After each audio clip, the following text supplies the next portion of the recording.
Hello, welcome to my personal project, Marshtown. It's a big animation project and you can find out more about it by clicking the link in the description below, or there might be a cue card above that you can click as well.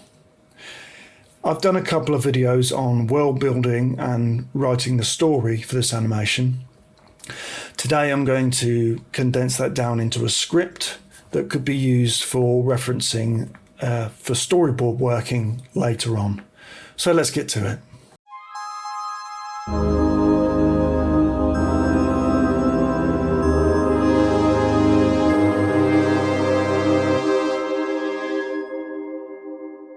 Here I have my story, my short story. This is not a novel, it's not long enough, and it's not to the professional standard that you'd see in Waterstones, but it's the best that I can do, and I've had a lot of fun doing it. I've took this short story and made a beat by beat outline. So using this beat by beat outline, I'm going to fill in a script, and the script is going to have some details in there, not as much details as a short story, and it's not going to read in the same way. So it's not going to, this is all written in past tense. The sky was filled with darkness like a, spittles of rain fell from a torn cloud. It's not going to be written so fancily. It will be camera directions, the time of day, what the character's feeling, and the dialogue, things like that, and what's going on. I'll be using the beat by beat outline and the script when I go to do the storyboards. This is what I'll be referring to over here. So that's what I'm going to do now. I'm going to start writing the script. So first, I think I'll take this first beat here, middle of the night, lightning, thunder, rain, huge clouds, pure black.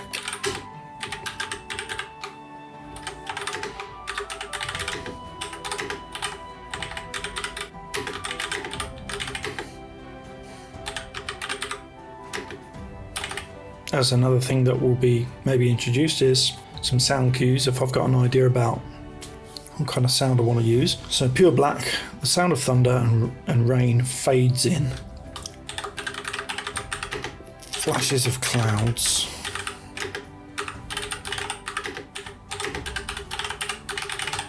Strings of lightning. I mean, that's maybe a bit, I don't need to write strings, but there you go.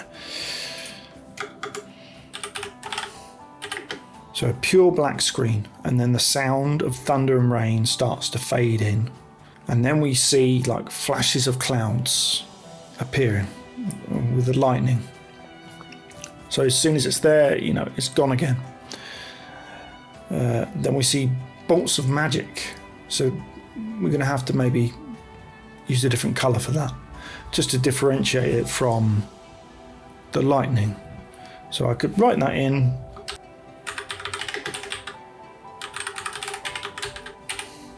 This bullet point here, two energies blasting through the clouds. One is coming from a wand and the other is coming from a raven's screech, or caw.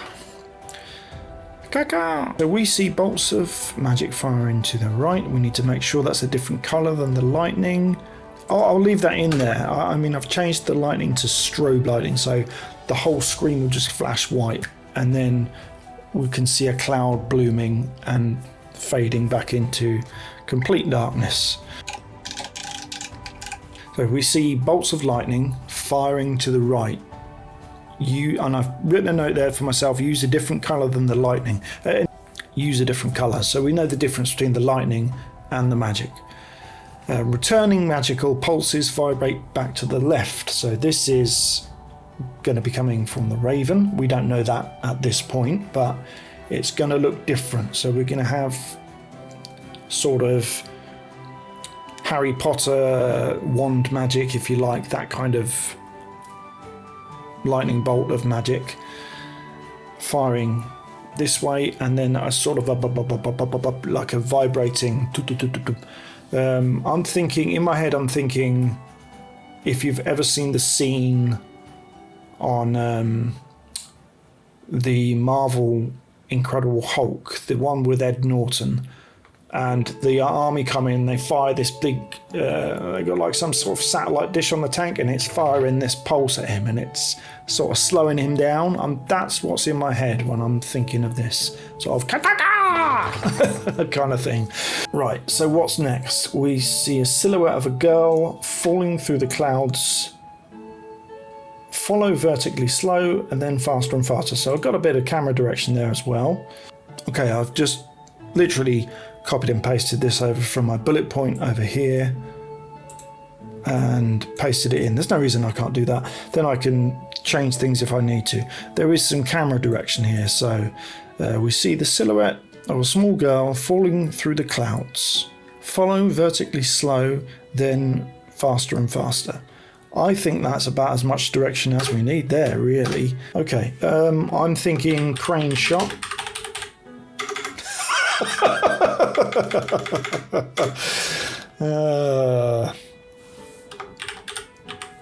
Crane shot. Not with a capital S either. Crane shot. Muddy bog. Not sure about that. I'll leave it there for now. I can always go back to this and change it. But I'm thinking of a crane shot looking down at the bog now. So we've followed her vertically down and she's just thump, thump through all these clouds. Thump, thump. And now we're looking down at the bog. Don't know if I want her to go past the camera. I think I'd rather follow her somehow. So maybe we could do a pan. So this would be a cut, I think. Cut 2. Low and from the ground. A diagonal pan from the sky to the bog. So we are pretty low down and we're looking up and we see her falling down. And as she comes down, we're going to follow her and then splat into the bog. And then we're going to stay low down. I want to check that you can actually see right. So if we're right on the edge of the bog like that, and I want to, it's kind of, right, there we go. And I want to see her sort of, it's getting rid of my hands. I can't do it. I want to see her basically emerge like this, you know. What could I use an example? How about Arnold Schwarzenegger is in the mud and the predators are all looking for him, and you see him just coming up like that, and he's just covered in, caked in mud. It's very similar to that. It's the kind of thing that I've got in my head. So we keep her mostly in darkness, but enough light to show the mud and the sludge. She gets caught in the branches and reeds and reeds. Clothes are getting ripped anyway, so she tears them off. Keeping her mostly in the darkness.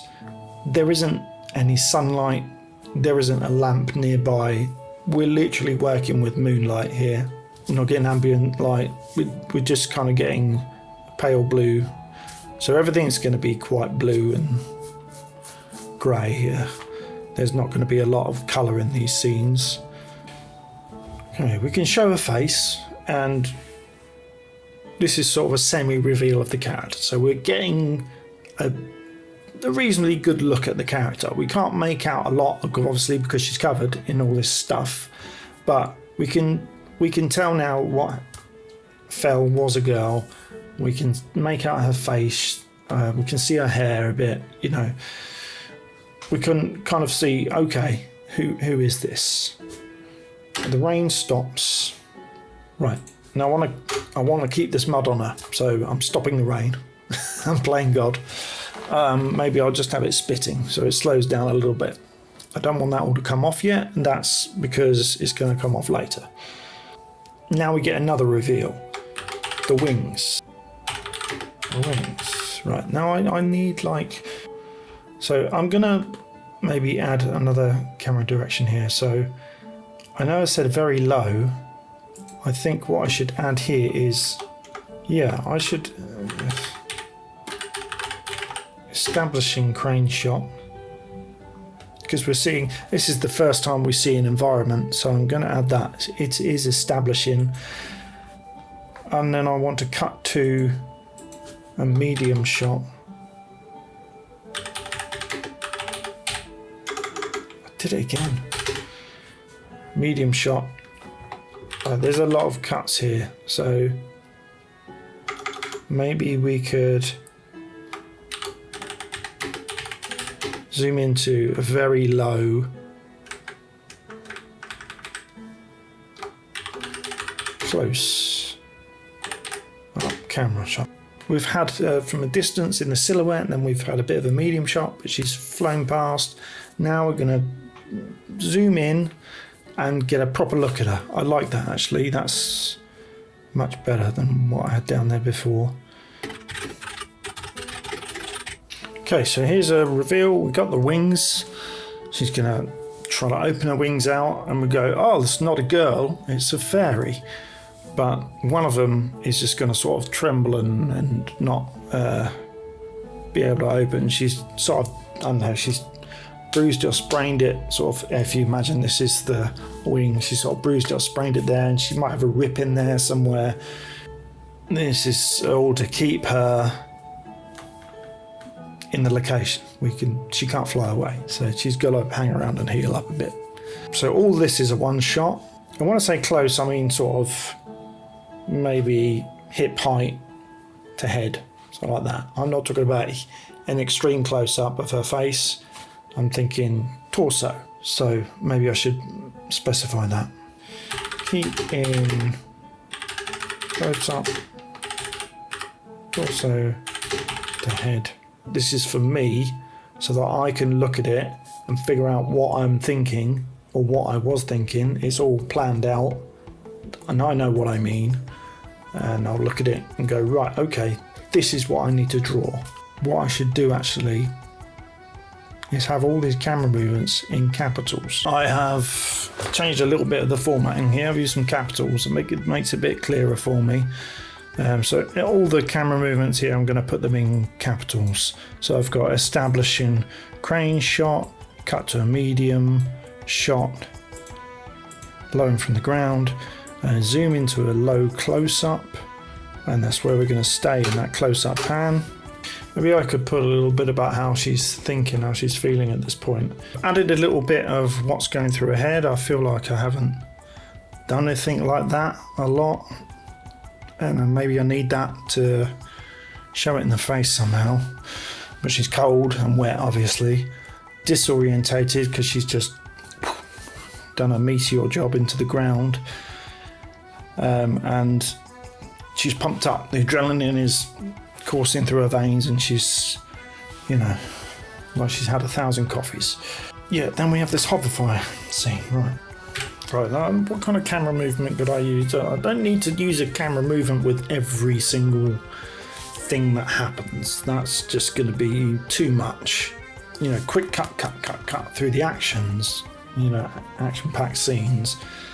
Maybe when the toad is chasing her later on, but I need a bit of a pause every now and again. You can't just go from crane shot to exterior to close up to, you know, keep moving around. It might be a bit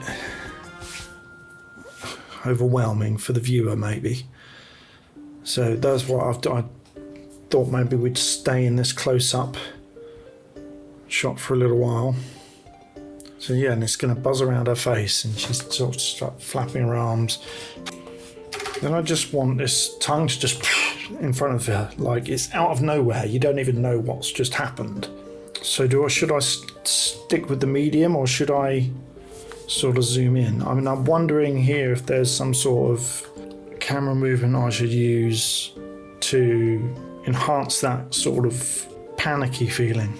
I know that often they use a tilted angle, so a slightly tilted angle can give you a sort of a confused feeling. I think the one where the camera circles around you can be used for that sort of panicky feeling as well. And maybe I should use a bit of that vertical, because after all, she's just hit the ground and she's really sort of like, oh my god, where am I, sort of thing. So that sort of tilted angle could help convey that. I'm going to use that. I'm going to pan up and into a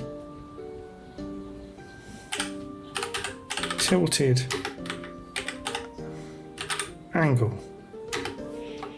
I am going to have another cut in here. I just feel like I want to have a cut of a close-up of her face at that weird angle and have her sort of just dazed.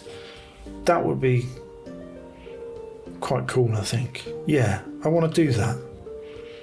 So cut to extreme close-up. Keep the tilt.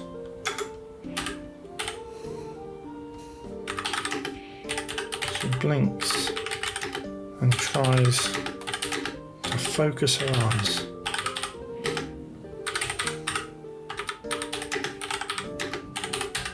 I'm still not going to let go of that tilt yet because she hasn't really regained. I'm going to let go of that tilt when she feels with it. Maybe I could use a bit of focus there as well. Yeah, oh, that's good. Yeah, I'll do that.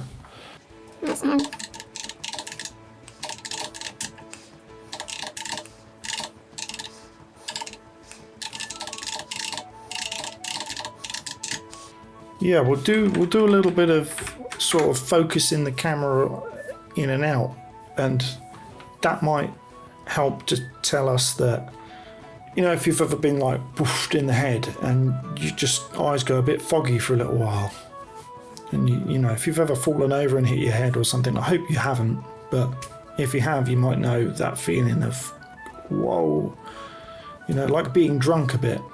Go back to my bullet points, and we've got a toad here. Next bullet point is the toad. Let me just move out of your way there. Our toad whips it away with its tongue. Where are we right now? We're in a medium shot, aren't we? Right, so I want to cut. Maybe I could. What's that one where you? It's not a zoom in. It's like a punch in. Is it called that? I'm not sure if it's called that, but I know what that means when I find out what the actual term is. I don't think I want a medium here, do I? I want a close-up. It's just not an extreme close-up. So maybe I'm punching into an extreme close-up.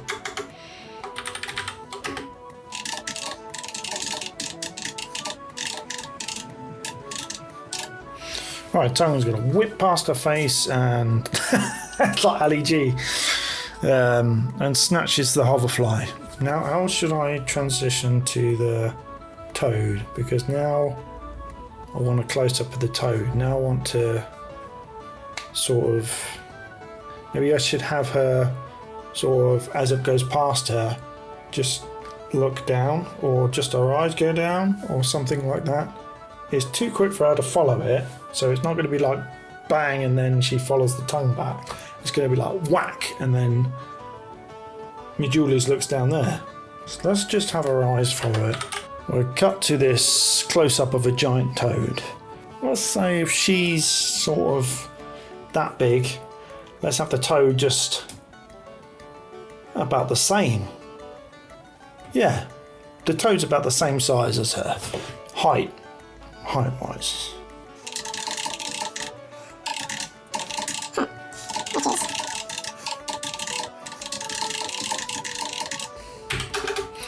Yeah, it's going to be pretty wide. I mean, so yeah, this toad is, to a human, just you'd look at it and go, whoa, bloody hell, that's big.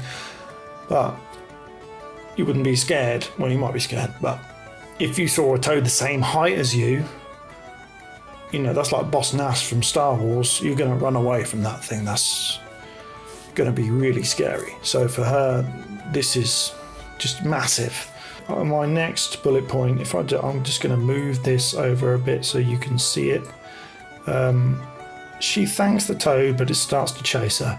Now that is very much shortened like a bullet point. Okay, a little bit of information there that might be helpful to me. We see the toad swallowing the hoverfly, and we'll see a little wing and leg just going like a bit of spaghetti being sucked up, and then and what should do that? It's the first piece of dialogue. This is the first thing that she said, anyone said. A little bit of camera direction here.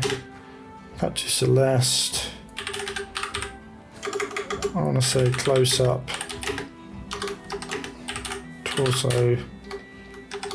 Again, I'm just putting that torso bit in there for me. So I know, right, that's, I want sort of from the groin to here on the camera. Or not a close up of shoulder height. I want there. I would say if it was a medium shot, you'd have several people in the shot. And a close up, just the one person. That's kind of camera direction, so I'm going to put that in capitals because I want to see the toad behind her. I think it would be cool if it was looking. So if they were talking to each other this way, and she sort of said, "Thank you," and then sort of turned and started to walk away, and now we're sort of on her shoulder and we follow with her. The distance is getting further away, but the toad is still there, and the toad's gonna kind of go, what would you call that? Like a camera that just is like following the character, but it's sort of stay as if she's wearing like one of those selfie sticks. I'm sure there is a better way of wording that, but as long as I know what it means.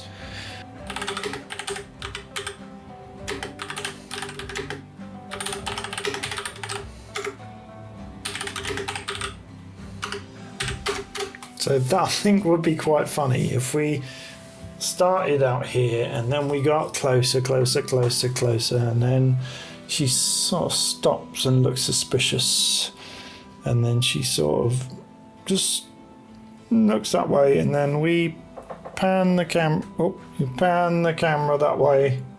I'm trying to do it on the webcam. So if I'm looking this way. Yeah, and then, yeah, that's what does, yeah. So she looks that way, and then we pan the camera sort of like that, and he's there. Well, his neck, maybe his neck's going and all sorts. That could be funny and scary at the same time, I'm hoping. It'd be quite a fun scene to do. I know I'm putting a lot of camera movements in here, and maybe I'm overreaching a bit, but look, the whole project is overreaching. I know there's a lot of people out there going, what are you doing? Don't take on a large project like this. Start smaller, but I don't want to do that. Anyway, the benefit about this all being mine is that if I get to the storyboarding part and I'm looking at this and thinking, I don't like that is way too complicated, or that doesn't need to be there, I don't have to negotiate with another person to get it changed. It's me. I'm negotiating with myself to change it. So I can just tell myself that my ideas are crap.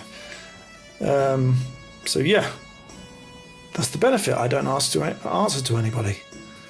I don't get paid either, but you know, swings and roundabouts. And then if we zoom out to torso, or maybe a little bit more, and we can see the whole toad, and then we can get that nice sort of that waddly thing it does, and then it's gonna blink its big bulby eyes, and then we can see her take a step, and then we can see the toes or take a step and blink.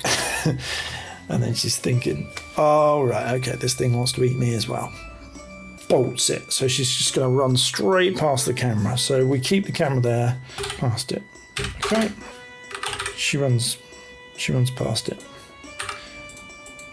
Toad in pursuit. And she runs, camera behind, maybe shaky. I don't know. I'm not a big fan of too much camera shake, but if it feels right, then it's good. You know, it could be, you know, if it feels like there's a cameraman running behind her, then I guess it kind of makes sense. I don't like it when it's overused in films.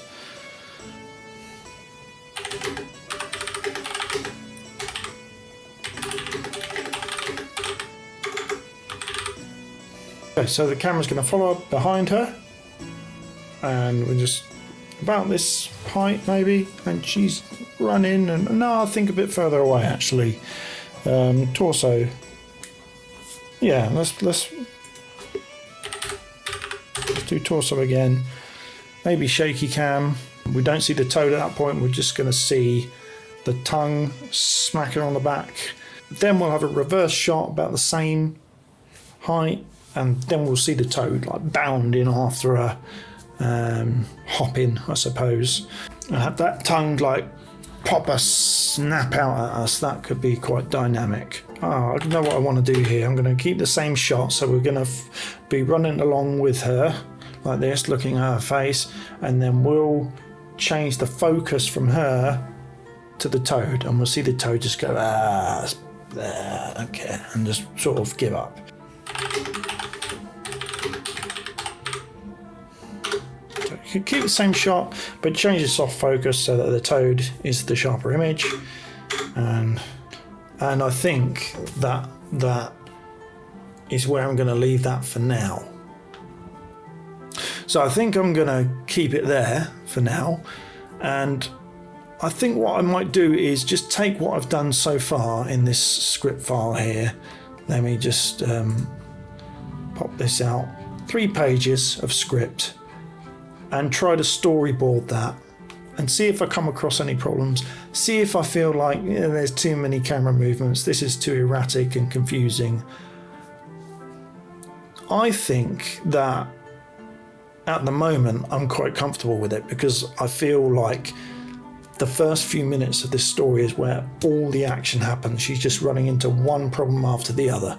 She falls from, she's having a battle in the clouds with some mad bird, and she's fallen into a bog, and then she's got tangled up in these reeds, and all her clothes are ruined, and then there's a hoverfly in her face, and then a toad's chasing her, and then after that there's a great big owl that's going to flap its wings and scare the bejesus out of her.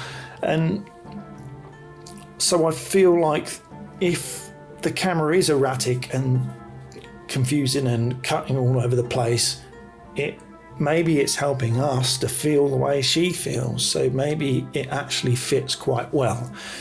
And after that, she's going to find a little mushroom to sit down, she's going to have a cup of tea, and we're all going to chill for a bit.